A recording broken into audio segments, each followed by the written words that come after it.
Be waiting for some confirmation on that. Let's check in with our correspondent, Dan Murphy, who is in Egypt and on the CNBC Newsline. Hey, Dan.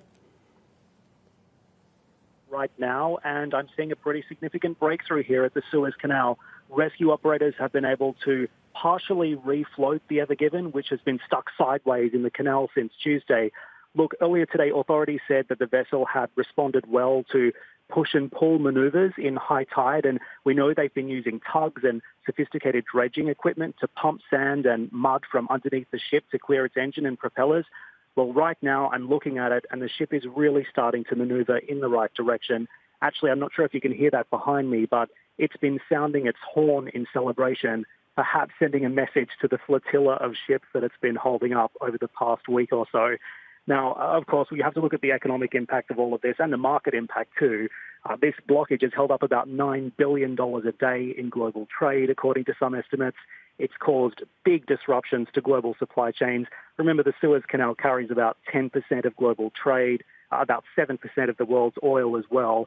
And we've been speaking with analysts who say that even if the ship is cleared soon, it's probably going to take at least 10 days to clear the backlog of the some 400 ships still waiting to pass through. So ultimately, this mishap all underscoring just how vital the Suez Canal is for global seaborne trade, and also for Egypt, which has lost about $95 million in canal revenue as a result of this incident. So I'm looking at the ship right now. It does appear to be moving. We're not sure if the ship is underway by itself or if it's being pushed and pulled by those tugs, but no doubt a significant development emerging on the Suez Canal as we speak, guys. Back over to you.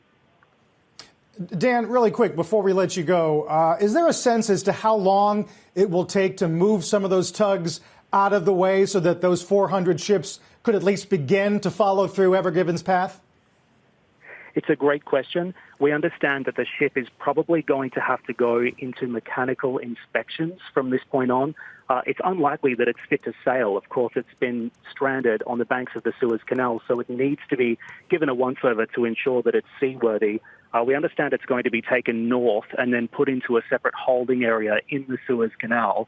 Not until it passes through to that holding area will we see the other ships beginning to move through the Suez Canal themselves. As I mentioned, analysts saying it could take up to 10 days to clear that backlog, and 10 days is also a pretty optimistic forecast when you consider just how many boats are out there and how much cargo they're carrying. So it's likely that this issue could really extend, this blockage could perhaps even extend into the coming days, maybe even another couple of weeks, but it looks like good progress is being made on the ground here right now.